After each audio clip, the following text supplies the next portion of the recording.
10 Things Tom Cruise Doesn't Want Us to Know. First things first, let's just get this out of the way. Tom Cruise has a tooth directly in the center of his face. Once you notice, you won't be able to unsee it. Apparently, his teeth were so terrible as a kid that he wasn't comfortable even smiling in his early film roles until he got his teeth fixed. The dentists did what they could. There are probably some more fairly endearing, and maybe even heartwarming, Tom Cruise secrets or anecdotes out there, but frankly, the kid we all knew and loved from Top Gun, Risky Business and Days of Thunder is long gone. Upon Tom's introduction to Scientology in the early 90s via his first wife Mimi Rogers, Tom went for the then burgeoning pseudo-religion/cult hook, line and sinker, and has now achieved wealth and status beyond what even he probably thought possible at the start of his insanely successful acting career. More and more ex-members of Scientology are coming out now to report on the misdeeds of the church and its management, but Cruise has seemingly maintained most of his public-facing persona. Let's face it, Tom's a charming dude, so it's no wonder we still flock to his flicks. That said, Google exists, and even a cursory search about Tom these days will kick over some rocks under some pretty ugly worms crawling around. 1. Tom was dyslexic. But he's better now. Dyslexia must be a drag to have even if you're a multi-millionaire like Tom Cruise. Before he had all the money, it must have been pure torture for him to deal with this potentially crippling learning disability every day. Which makes it a little weird that Tom claimed in 2003 that he'd been cured of his dyslexia for decades, and the magic spells that apparently did it came straight out of L. Ron Hubbard's The Basic Study Manual, a book about Scientology. We're going to be talking a lot about that weird pseudo-religion here, so strap in. Tom managed to bum out some dyslexia support groups with his statements about finding a cure in, ironically enough, a book, but if it's true that it helped old Tom, hey, more power to him. 2. He's not welcome in Paris. Since Tom's the public face of Scientology, he's often the one who is called upon to meet up with public officials from other countries, schmooze on behalf of the church, grease a few palms. You get the picture. One place he's no longer welcome to do this, however, is in France. France has had a contentious relationship with Scientology, who haven't always had the warmest reception in every country they've tried to push into. No, what rankled France when it came to Scientology was the malicious nature of the religion, which France doesn't officially recognize as a valid church. Ron Hubbard and various members of the church were charged with fraud and causing several ex-Scientologists to commit suicide, and Cruise's attempts to visit Nicolas Sarkozy to curry favor for the church ended up getting Cruise banned from Paris. 3. Tom Cruise is on what are basically slave ships. But why, you ask, would so many countries have problems with the way Scientology treats its members? Might have something to do with the fact that they're a cult who hold their followers in almost slave-like conditions aboard luxury liners, working 48-hour shifts often for some obscure or trumped-up crime against the church. The Sea Org in Scientology isn't exactly what it sounds like.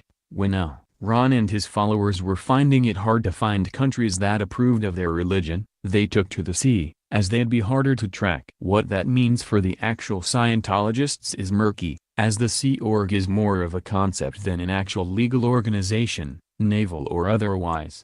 When Tom Cruise partied aboard the Free Winds, the premier Scientology luxury liner, he was leaping around on stage in front of clips of his past movies as underage and exhausted workers cleaned the bottom decks and tended the engine. Real-life Tom Cruise ain't no action hero, that's for sure. 4. Leah Remini had some real dirt to dish on Tom. On a January 2017 episode of The Joe Rogan Experience, Joe's guest was former King of Queens star Leah Remini, also a former Scientologist who had a lot to say about the inner workings of the church and their oddly devoted behavior towards one Tom Cruise.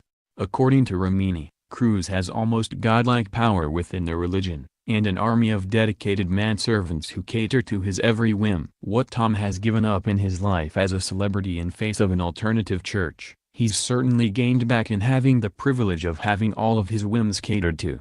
Nothing's too good for Tom, and he lives in a giant $30.5 million Florida mansion full of fellow Scientologists who essentially act as his private army, defense force, hairdressers, and probably concubines. Oh, and when Tom has a crush, He orders in. 5. Tom Cruise has an odd way of getting to know women. A normal person, probably even a lot of celebrities, meet women through being introduced by friends, seeing them across a smoky and crowded bar, or even ordering coffee at their workplace. According to Leah Remini, the world is Tom Cruise's casting couch, and he has regularly auditioned potential new wives. If Tom likes a woman, he's not going to be the first person to make a move. Instead, the lucky lady can expect to hear from one of Tom's underlings, who pay to fly her in, sit her in a room in Tom's lavish mansion, and ask her to wait until Tom is ready to see her, as he did with several women after his 2004 split with Penelope Cruz.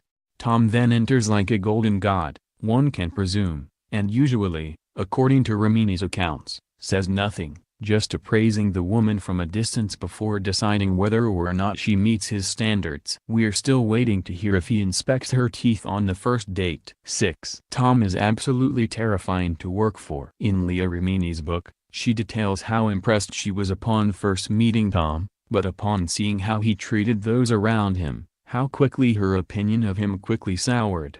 While Remini was relaxing at his house one day, or trying to, Tom decided it was time to make some cookies but couldn't locate the cookie dough. When his assistants became flustered and unhelpful, as they were terrified of pissing off Tom, he shouted at them that they needed to get into the present time. Tom then condescendingly explained that on the hierarchy of Scientology, it was Ron at the top, Tom and Dave Miscavige, the current leader, on the second tier, and the assistants and other peons at the bottom. Leah had to chime in that she'd found the dough to get past that extremely awkward moment. 7. Tom Cruise and Katie Holmes' wedding hits secret police. When a celebrity as big as Tom Cruise gets married, it's bound to be an event with a ton of security, photographers, and other headache-inducing factors to consider.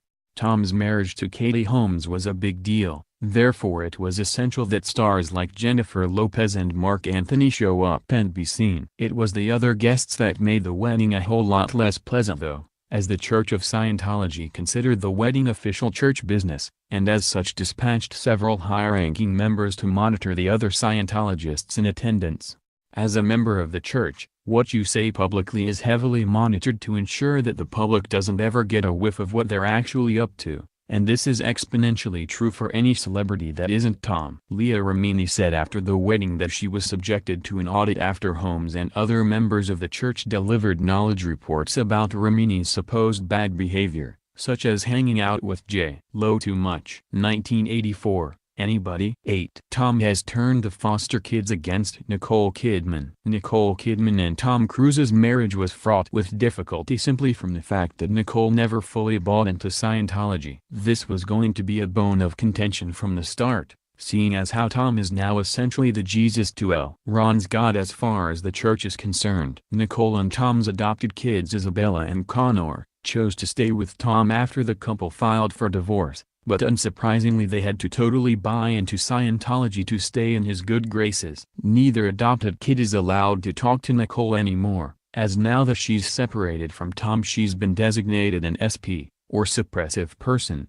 in other words, someone who goes against the church. Forbidding kids from talking to a parent over religion? Not sketchy at all. 9. Tom is a wee bit paranoid. The Pope, rather understandably, has to travel in his own customized vehicle with bulletproof glass. Religious violence is a real thing, in the real world. While Tom Cruise no doubt needs some degree of security when traveling, he seems to think he's a target for some kind of Jason Bourne-esque assassin, lurking around any corner. Does Tom Cruise need a bulletproof car? Probably not, although he seems to regularly bump into people who he thinks oppose his right to practice his faith openly. Yes, Tom. Clearly the hordes of adoring fans, the army of personal slaves, and the general public's disinterest in your religion in the first place mean you're a prime target for some kind of celebrity hit squad. If anything, Tom's the one traveling with his own private army. Plus, if Tom's been hiding his faith, I shudder to think what he's doing when we're not looking. 10. Tom almost sent his daughter to the Scientology gulag. As we've already seen, Scientology's unofficial designation for new recruits and underlings on the totem pole is the Sea Org, which mostly involves swabbing the poop deck of the massive free wind ship and working until you almost literally drop dead of exhaustion. Well, apparently, Tom thought the Sea Org was good enough for his daughter Suri, and Katie Holmes did not agree. She probably had something more along the lines of the Girl Scouts for rich kids in mind, whatever that's called. Tossing her daughter in a watery gulag was not on Katie's game plan, and Tom's insistence on the issue was a major factor in their divorce. And hey, kudos to Katie. It can't be easy to leave a cult that regularly shames and defames all defectors, even Dave Miscavige's father. The idea of signing their kid up to a billion-year allegiance contract, yes, that's a thing, on a floating death trap where malnutrition is enormous, certainly where most parents would draw the